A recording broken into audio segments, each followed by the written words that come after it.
दोस्तों, हम middle class लोगों की सैलरी त्योहारों की तरह होती है। जिस दिन आती है उस दिन तो बहुत खुशी होती है, लेकिन जब महीने का एंड आते आते पैसे ख़त्म होने लगते हैं तो बहुत बुरा लगता है।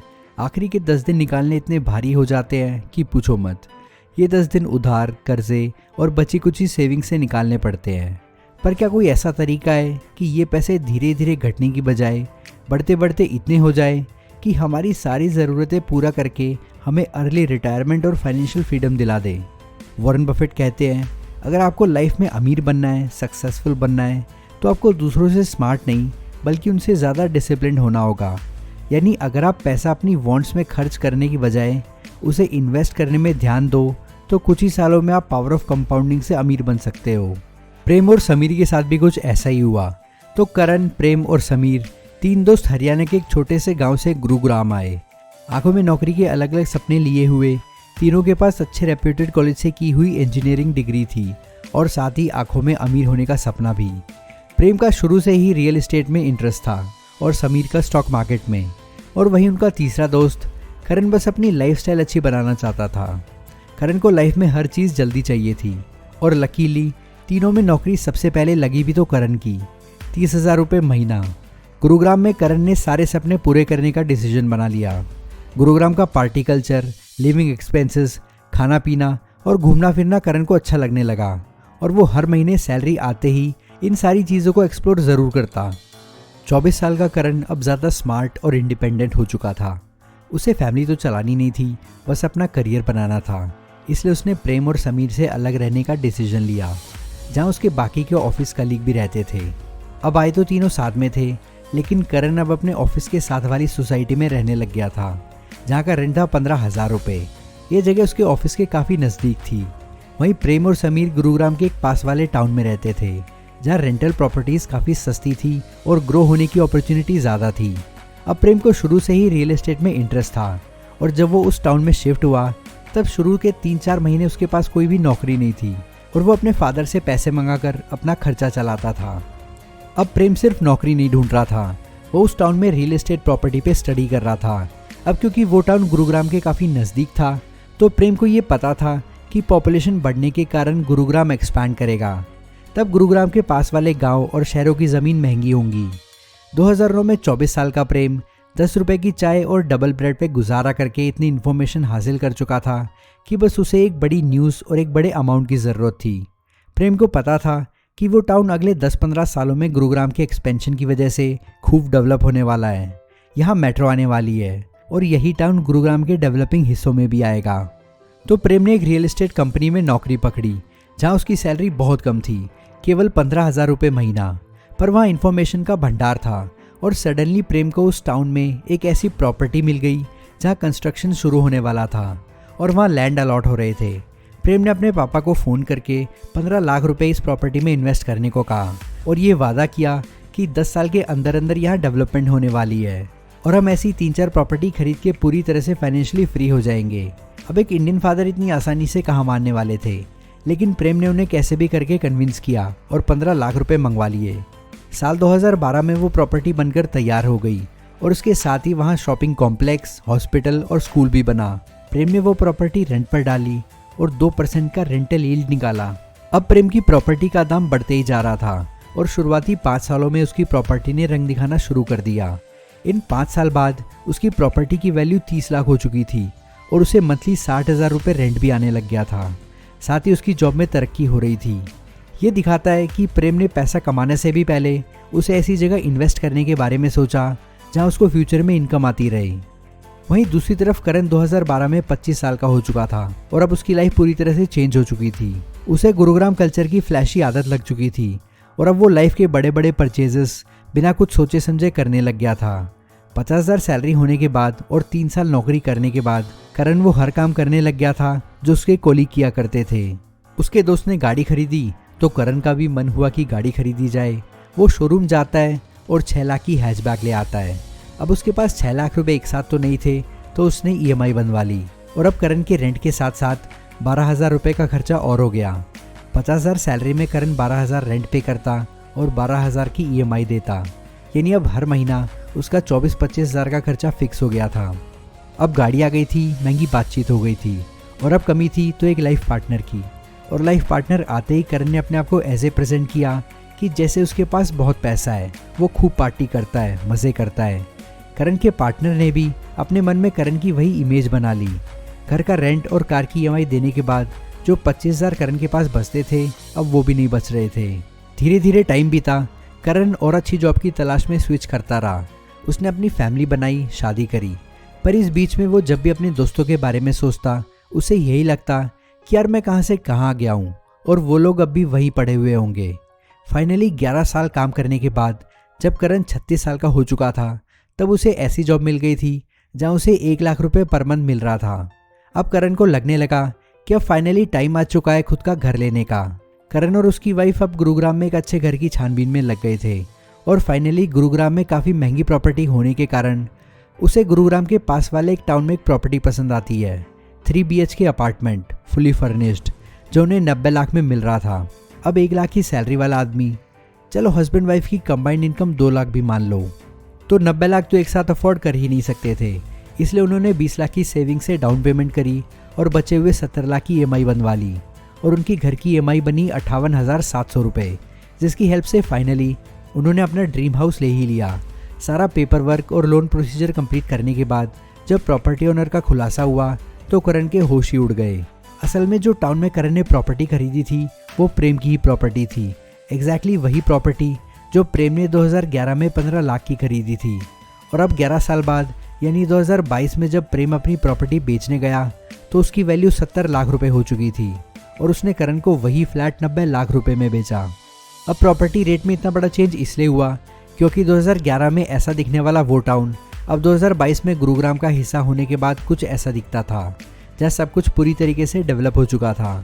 प्रेम ने स्पेकुलेट करके जो प्रॉपर्टी पे दाव खेला था वो बिल्कुल सही बैठा। प्रेम अपनी नौकरी के साथ साथ कमाई हुई अर्निंग्स को वापस रियल एस्टेट में इन्वेस्ट करते करते अब उसके पास गुरुग्राम में 4 प्रॉपर्टीज हो चुकी थी, जिसमें से एक खरीदी करण ने। तो जैसे ही करण ने प्रेम को देखा वो हैरान रह गया और प्रेम ने उसे बताया कि मैंने 13 सालों में 4 प्रॉपर्टी खरीद ली हैं। दरअसल मैंने गुरुग्राम में तब इन्वेस्ट किया था जब वो डेवलप हो रहा था। रियल एस्टेट एक ऐसी लौती चीज़ है जो इन्फ्लेशन के दायरे में इतना नहीं आती। उल्टा इन्फ्लेशन के साथ साथ रियल एस्टेट भी ग्रो होता है और साथ ही प्रॉपर्टी के रेट्स भी बढ़ते हैं और आसपास होती डेवलपमेंट के साथ साथ रेंट भी बढ़ता रहता है।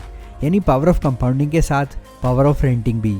26 की एज में प्रेम के पास इतना पैसा था कि वो बड़े आराम से रिटायर हो सकता था और उसके असेट्स उसे पैसा कमा कर देते रहते। वॉरेन बफेट कहते हैं, if you don't find a way to make money while you sleep you will be working until your last breath. और कुछ ऐसा ही हाल था करण का। दोनों में बातचीत चली रही थी कि इतने में समीर का जिक्र हुआ। करण ने पूछा कि समीर कहाँ है आजकल, नौकरी के लिए कहीं धक्के तो नहीं खा रहा।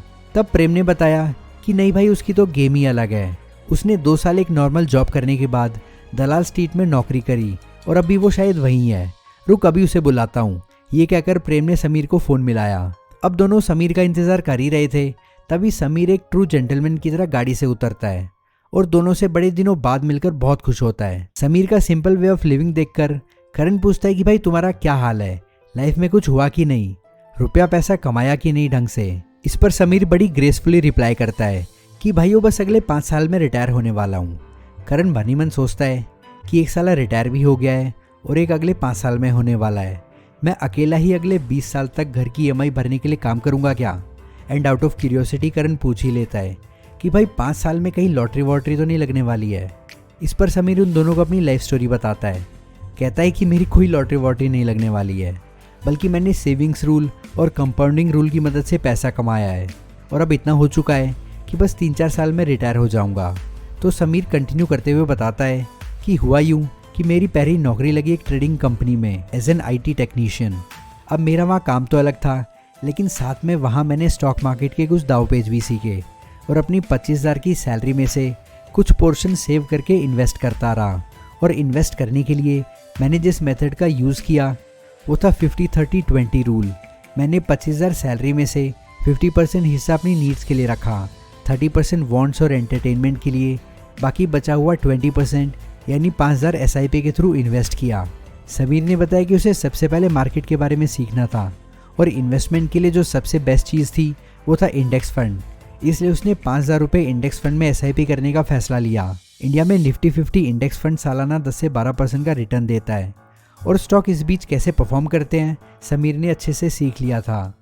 5 साल इन्वेस्ट करके स्टॉक मार्केट के बारे में सीखने के बाद समीर को समझ आ चुका था कि अब अगर पैसा कमाना है और अर्ली रिटायरमेंट चाहिए तो अपना बिजनेस बिल्ड करने के साथ साथ इन्वेस्टिंग भी शुरू करनी होगी। समीर अब अपनी जॉब के साथ साथ फ्रीलांसिंग, फाइनेंशियल असिस्टेंस भी दिया करता था।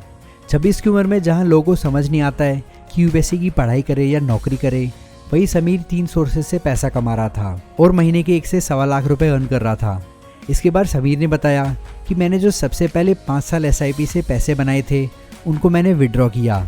उसने बताया कि 5 साल में उसने निफ्टी 50 फंड से जो ऑन एन एवरेज सालाना 10 से 12% का रिटर्न दे रहा था, वहाँ से उसके 5000 सालाना 10% के स्टेप अप से 5 सालों में 12% के रेट से 4,92,000 रुपये बन चुके थे।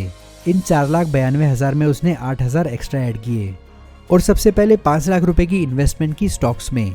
इस स्टॉक पोर्टफोलियो में उसे 17% का एवरेज रिटर्न मिल रहा था और अब आप 10 साल बाद देख ही सकते हो उसके पास कितना पैसा हो चुका था, 24 लाख रुपए। लेकिन समीर यहाँ जानता था कि अर्ली रिटायरमेंट के लिए इतना काफ़ी नहीं है, इसलिए उसने निफ्टी 50 इंडेक्स फंड में फिर से एसआईपी करने का फैसला किया, पर इस बार 5,000 की नहीं बल्कि एक बड़े अमाउंट की। समीर चाहता था कि केवल 10-12 साल में वो 1 से 1.5 करोड़ रुपए का अमाउंट सिक्योर करके रिटायर हो जाए, जिसके लिए उसने डिसाइड किया कि हर महीने वो 1,20,000 की इनकम में से 30,000 रुपये पर मंथ इन्वेस्ट करेगा और 732 रूल कंपाउंडिंग का यूज़ करेगा। तो ये 732 रूल ऑफ कंपाउंडिंग कहता है कि अगर आप एक सर्टेन अमाउंट हर साल 10% से इंक्रीज़ करते हो तो पहले 7 साल में आपके पास 50 लाख रुपए होंगे, फिर अगले 50 लाख केवल 3 सालों में बन जाएंगे और अगले 50 लाख के लिए सिर्फ 2 साल का इंतज़ार करना होगा। समीर ने वो सर्टेन अमाउंट डिसाइड किया 30,000 रुपये और कैलकुलेशन करी जो कुछ इस तरह आई, यानी समीर की कैलकुलेशन बिल्कुल सही बैठ रही थी। आप देख ही सकते हो कि 7 साल में 50 लाख, फिर 10 साल में 1 करोड़ और 12 साल में 1.5 करोड़, और साथ ही जब तक वो रिटायर होगा तब तक उसके पास 25 लाख के स्टॉक्स भी तो होंगे जिससे उसे डिविडेंड मिल रहा होगा। पर इस कैलकुलेशन में बहुत बड़ी दिक्कत थी। समीर ने सोचा जो 1.5 करोड़ रुपए 12 साल बाद कैलकुलेशन में शो हो रहे हैं, क्या 12 साल बाद इन्फ्लेशन की वजह से इनकी वैल्यू सेम होगी? तब उसने इंडिया में चल रहे 6% इन्फ्लेशन को भी एडजस्ट करा, जिसकी कैलकुलेशन कुछ ऐसी थी। अब आप यहाँ देख सकते हो इन्फ्लेशन एडजस्ट करने के बाद उन 1.5 करोड़ की वैल्यू केवल 71 लाख रुपए रह गई थी। अब समीर को ये समझ आ चुका था कि 30,000 रुपये से तो काम नहीं बनने वाला। उसे अपनी रिटायरमेंट के लिए 1 करोड़ रुपए की ज़रूरत थी, जो 30,000 पर मंथ की एसआईपी से तो अचीव नहीं होने वाली थी। इसलिए उसने पहले दिन से 50,000 पर मंथ इन्वेस्ट किया और अब आप रिजल्ट देख सकते हो। 732 रूल ऑफ कंपाउंडिंग से उसका 1 करोड़ का टारगेट 12 साल में बड़े आराम से अचीव हो जाएगा, और वो भी आफ्टर इन्फ्लेशन। यानी अगर तीनों दोस्तों में देखा जाए तो समीर ने दोनों को बड़े आराम से आउटप्ले कर दिया। चलो, प्रेम को तो रियल एस्टेट में पावर ऑफ कंपाउंडिंग देखने को मिल गई और 36 साल की एज में वो फाइनेंशियली फ्री भी हो गया। अब देखो, रियल एस्टेट में आपको बल्क में कैपिटल चाहिए, जो सही टाइम पे प्रेम के पिता ने दे दिया था। पर समीर की टेक्निक और मल्टीपल इनकम सोर्स से पैसा कमाने की अप्रोच सबसे ज़्यादा रियलिस्टिक और एप्लीकेबल लगती है, जिसको करण ने कभी समझने की कोशिश ही नहीं की। अब 36 की एज में प्रेम रिटायर हो चुका था और समीर भी 3-4 साल बाद रिटायर होने वाला था, लेकिन करण वो तो और 20 साल नौकरी करेगा, क्योंकि उसको घर की ईएमआई जो चुकानी है, बच्चे का महंगे स्कूल में एडमिशन जो करवाना है, उनकी महंगी फीस जो भरनी है, और जो महंगी लाइफस्टाइल जो शुरू में उसने बनाई थी उसे मेंटेन भी तो करना है, जिसमें बड़े आराम से 1 से 1.5 लाख रुपए का खर्चा हो जाएगा। और यही एक सबसे बड़ा डिफरेंस है एक रिच और मिडिल क्लास माइंडसेट के लोगों में। मिडिल क्लास माइंडसेट के लोग पैसा आते ही उसे 10 जगह खर्च करने के बारे में सोचते हैं। आप में से कितने ही ऐसे होंगे जिनकी सैलरी आने से पहले ही एक शॉपिंग लिस्ट रेडी हो जाती होगी? कमेंट सेक्शन में येस कहकर ज़रूर बताना। वही एक रिच माइंडसेट वाला इंसान सोचता है कि कितने सोर्सेज से पैसा कमाया जा सकता है और अर्ली रिटायरमेंट ली जा सकती है। यानी मिडिल क्लास लोगों के पास होता है power of loans and EMIs, जो उन्हें एक दिन बर्बाद कर देता है। वहीं अमीर लोगों के पास होता है पावर ऑफ कंपाउंडिंग, जो उन्हें आबाद और फाइनेंशियली फ्री बना देता है। तो दोस्तों, आज की इस वीडियो में बस इतना ही। वीडियो पसंद आई हो तो लाइक करो, शेयर करो अपने फैमिली और फ्रेंड्स के साथ। चैनल को सब्सक्राइब करना बिल्कुल मत भूलना। आपका वैल्यूएबल टाइम देने के लिए थैंक यू। नेक्स्ट वीडियो तक के लिए good bye and take care.